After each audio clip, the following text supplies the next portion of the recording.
আমরা জনকল্যাণের রাজনীতি করি আর আজীবন জনকল্যাণের রাজনীতি করে যাব। বাংলাদেশ জাতীয়তাবাদী দল বিএনপির ৪৭তম প্রতিষ্ঠা বার্ষিকী উপলক্ষে ঢাকা মহানগর দক্ষিণ সূত্রাপুর থানা বিএনপির আয়োজনে বৃক্ষরোপণ ও পরিষ্কার পরিচ্ছন্নতা কর্মসূচিতে এসব কথা বলেন ইশরাক হোসেন। তিনি আরও বলেন, বিএনপির ভারপ্রাপ্ত চেয়ারম্যান তারেক রহমানের নির্দেশে আমরা জনকল্যাণ সম্পৃক্ত কর্মসূচি পালন করছি। ঢাকা শহরের যেখানে খাল রয়েছে সেগুলো পরিষ্কার করছি।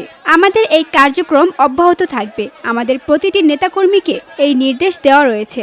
প্রতিষ্ঠা বার্ষিকীকে উদযাপন করার লক্ষ্যে এবং জনগণকে এটি বোঝানোর জন্য যে আমরা জনকল্যাণের রাজনীতি করি এবং আমরা আজীবন জনকল্যাণের রাজনীতি করে যাব, সেজন্য আমরা নিজেরাই এই সমস্ত খাল এবং বিভিন্ন যে সকল জায়গার পরিষ্কার পরিচ্ছন্ন করা দরকার সেগুলোকে আমরা পরিষ্কার করেছি এবং আমাদের এই কার্যক্রম চলমান থাকবে, অব্যাহত থাকবে। আমাদের প্রতিটি নেতাকর্মীকে নির্দেশ দেওয়া হয়েছে তারা যাতে দ্রুততম সময়ে এই খালগুলো পরিষ্কার করে এবং এখানে বসবাসের উপযোগী করে তোলে।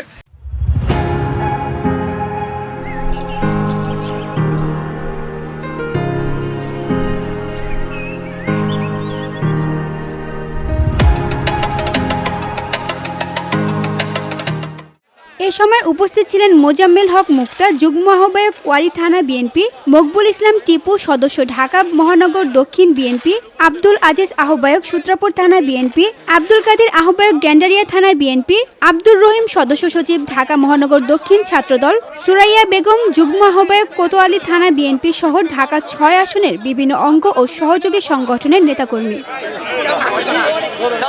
ভিওরি বাংলা নিউজ ডেস্ক।